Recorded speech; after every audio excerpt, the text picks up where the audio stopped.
मैनपुरी पहुंचे समाजवादी पार्टी के राष्ट्रीय अध्यक्ष अखिलेश यादव। 1 बजे मैनपुरी जनपद के ब्लॉक देवर के ग्राम जजेड़ा अरमसराय में एक प्रतिमा का अनावरण करने पहुंचे। वहीं रास्ते में प्राइमरी के छोटे स्कूली बच्चों ने उत्तर प्रदेश के पूर्व सीएम अखिलेश यादव से मिलने का इंतजार कर रहे थे। समाजवादी पार्टी के राष्ट्रीय अध्यक्ष ने स्कूली बच्चों से मुलाकात की। बच्चों ने अपने अखिलेश भैया से जो उनके स्कूल को जाने वाली टूटी सड़क को बनवाने की बात कही। बच्चों ने बताया कि जब से समाजवादी पार्टी सरकार गई है तब से इस गांव की सड़क नहीं बनी है और अपनी दुर्दशा के आंसू रो रही है। पूर्व सीएम अखिलेश यादव ने आश्वासन दिया सड़क को जल्द ही बनवाया जाएगा। उसके बाद कार्यक्रम स्थल पर पहुंचे समाजवादी पार्टी के भौगांव विधानसभा अध्यक्ष रामशरण यादव के ताऊ की प्रतिमा का अनावरण किया और सभा मंच पर बोलते हुए भाजपा पर कई तीखे प्रहार किए। बताया चाहे पुलिस प्रशासन हो या स्वास्थ्य विभाग हो, सभी इस सरकार में चरमरा गए हैं। वहीं महंगाई पर बोलते हुए भाजपा के सारे वादे झूठे बताते हुए बताया कि आम जनमानस को सब झूठे आश्वासन दिए हैं। महंगाई और बीजेपी का कोई नेता नहीं बोलना चाहता है। इसका सीधा जवाब 2024 के चुनाव में देंगे और प्रधानमंत्री की कुर्सी पर एक नया चेहरा लाएंगे। पत्रकार के सवाल पर कई भाजपा सरकार को लेकर कई गंभीर आरोप लगाए। कार्यक्रम समापन के बाद सीधा गिरोड़ तहसील के ब्लॉक मांगलीपुर भी ईद शहीद बीएसएफ के जवान की प्रतिमा का अनावरण करने पहुंचे और वहां से सोल्ड कार्यक्रम समापन के बाद सफाई के लिए रवाना हो गए। मैनपुरी से उमाकांत बाथम की रिपोर्ट। परिवार सहयोगी साथियों ने मिलकर के रामचंद्र जी ने अपने पिताजी की और अपने भाई की प्रतिमा का अनावरण कराया, जहां उन्होंने अपने पिता और भाई को सम्मान दिया। वहीं हम लोगों को आने का यहाँ पर मौका मिला और क्षेत्र की जनता से बातचीत करने का अवसर भी प्राप्त हुआ। लगातार समाजवादी पार्टी उन सवालों को उठा रही है जो बुनियादी सवाल हैं। आज भी बिजली का संकट उतना ही है जितना पहले भारतीय जनता पार्टी की सरकार में था, और जो व्यवस्था बिजली में समाजवादी सरकार ने बनाई थी उस व्यवस्था को खराब करने का काम किया भारतीय जनता पार्टी ने। जानवर खुलेआम घूम रहे हैं, सांडों से गाड़ियां टकरा रही हैं, लोगों की जान जा रही है, एम्बुलेंस फोन करिए तो आ नहीं रही। और लखनऊ एक उदाहरण बना है जहां एक गर्भवती महिला अस्पताल में भर्ती हो जाती तो उसका बच्चा बच जाता। लेकिन सोचिए, एक गर्भवती महिला को एम्बुलेंस नहीं मिली, समय पे अस्पताल नहीं पहुंच पाई। गवर्नर हाउस, विधानसभा, मुख्यमंत्री आवास या जितने भी वरिष्ठ नेता या मुख्य लोग रहते हैं वो आसपास रहते हैं। वहीं गर्भवती महिला को बच्ची पैदा हुई, बच्चे की जान चली गई और कोई उसको बचा नहीं पाया, ना कोई सुविधा इलाज की दे पाया। डिप्टी सीएम जाते हैं और आखिरी समय पर बच्चे को जो कुछ क्रिया करनी पड़ती वो करने का, उसमें भी पॉलिटिकल लाभ लेना चाहते हैं। बेरोजगारी चरम सीमा पर, महंगाई वही वैसी की वैसी।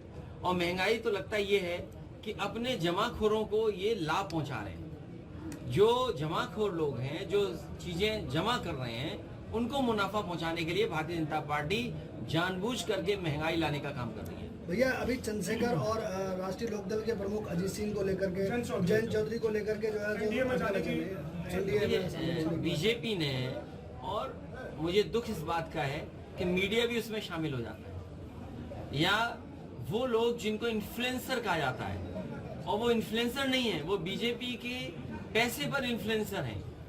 पहले उन्होंने टीवी पे चलवाया कि समाजवादी पार्टी के वरिष्ठ नेता इंद्रजीत सरोज वो बीजेपी में जा रहे हैं, पूजा पाल विधायक वो बीजेपी में जा रही हैं।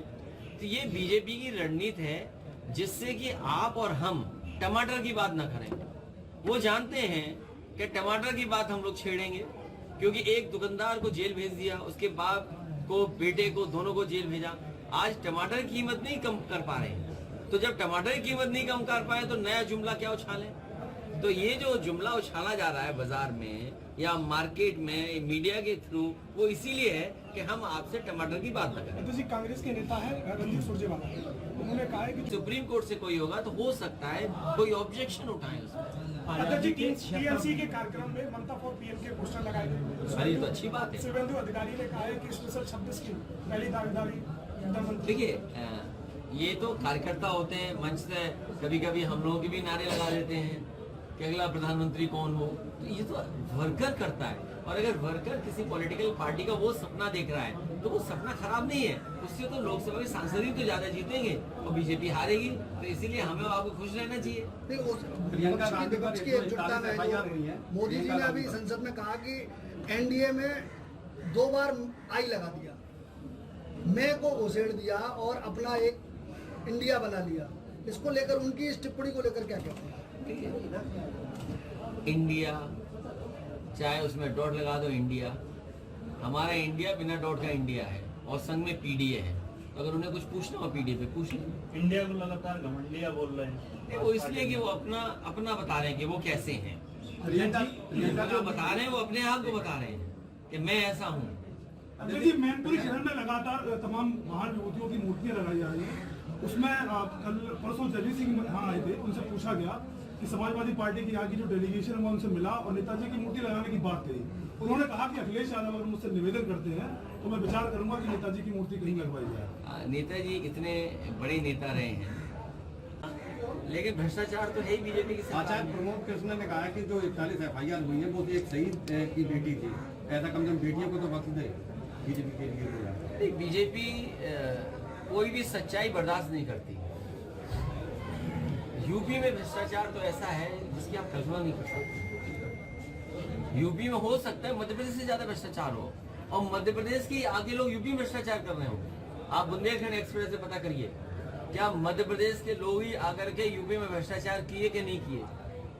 अभी भी बुंदेलखंड एक्सप्रेस से बन रहा है जब टोल कलेक्ट होना शुरू हो गया। अध्यक्ष जी, इंडिया वर्सेस एनडीए, जब पार्टियों का दो दल की बात करते हैं तो वोट प्रतिशत में इंडिया इस समय 25 करोड़ वोटर है इनके पास और वही एनडीए के पास 24 करोड़। क्या इनको बौखलाहट है कि आने वाला भविष्य है इसमें एनडीए चौपट हो रहा है, जिसके कारण जो समाजवादी पार्टी को विधानसभा में 10% की उछाल वोट प्रतिशत की मिली थी, ये इस वजह से बौखलाहट में है। परसेंटेज ऑफ वोट से ज्यादा महत्वपूर्ण ये है कि इस देश के किसान, गरीब, नौजवान, अल्पसंख्यक और पिछड़े, दलित और अगड़े जितने भी लोग हैं, हर वर्ग के लोग भारतीय जनता पार्टी को हटाना चाहते हैं, क्योंकि जो सपना भारतीय जनता पार्टी ने दिखाया। ताज़ा खबरों से जुड़े रहने के लिए हमारे चैनल को सब्सक्राइब करें और बेल आइकन को दबाना ना भूलें ताकि हर खबर की नोटिफिकेशन आपको मिलती रहे।